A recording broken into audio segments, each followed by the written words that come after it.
चल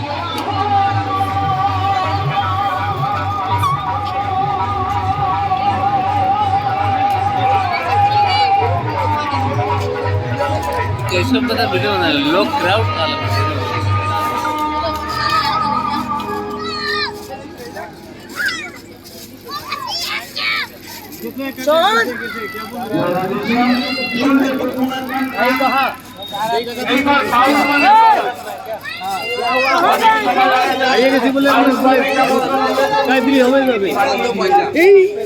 কাকা হসপিটালে কাকা সেই নবেদ্দারে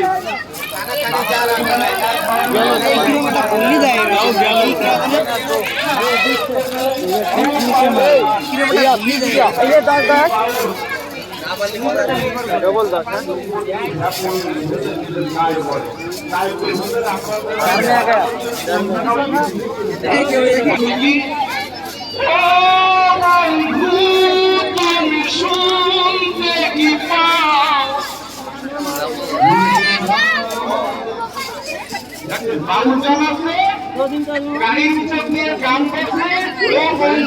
শুনতে কি পাও এই গান আমার মানে এই দুনিয়ার মধ্যে যারা শিশুরা আমরা বক্তব্য সমালোচনা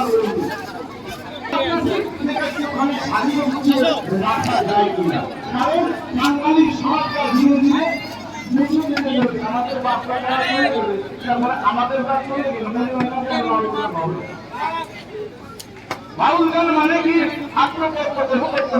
শিক্ষার বিষয়বস্তু আছে এতটা করে বাইরে করে নিবেশন করে খারাপ পরিবার সরকার আছে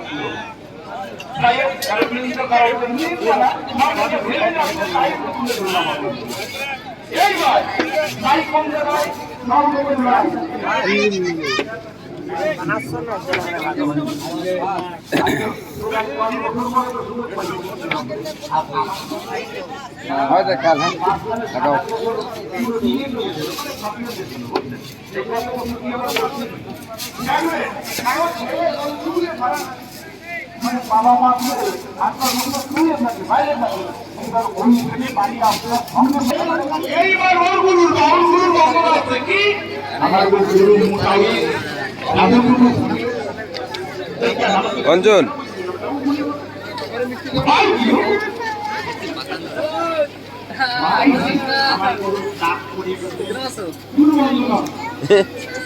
दादा क्या खाएगा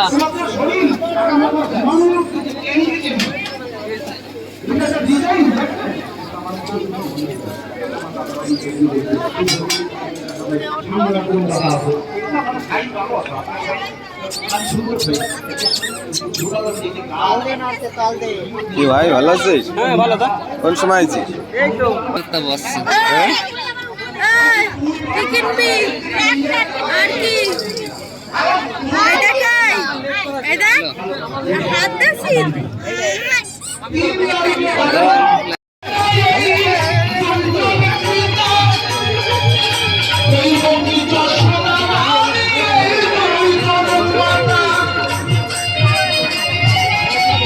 weird.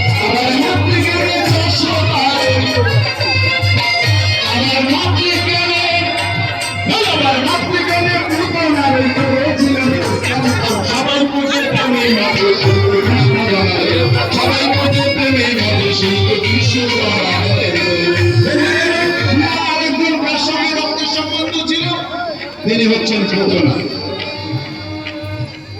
বলি রাজা যখন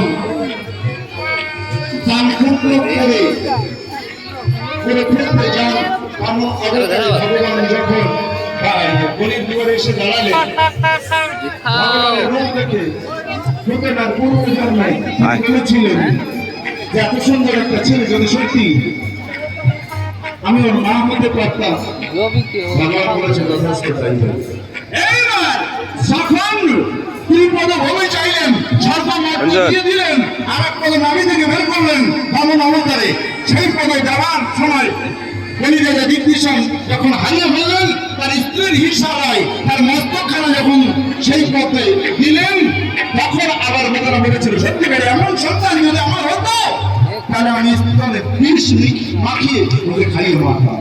ভগবান বলে তথাস্ত তাই। মা হয়ে স্তনে বিষ মাখিয়ে সন্তানকে মাকে মারতে চাইছে তো তাই হবে।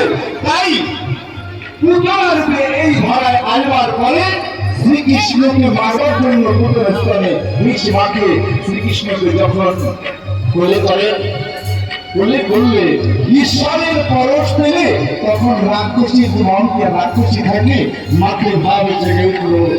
প্রভুকে বলে বলে নিয়ে বলছে তুমি আমার স্তব্ধ ছিল তার করে আমাকে এই ৮৩ লক্ষ জনক জনি ভ্রমণ চক্রের বেদনা থেকে যন্ত্রণা থেকে তুমি মুক্তি দাও। তখন তাহলে কন্দুককে পার করে ছুটে তাকে উদ্ধার করেছিলেন। তাহলে মা চাইজন হলো তিনজন, একজন জয়ীবতী, একজন যশোদা রানী, আর একজন হচ্ছে পূজন। তাই পত্রিকারে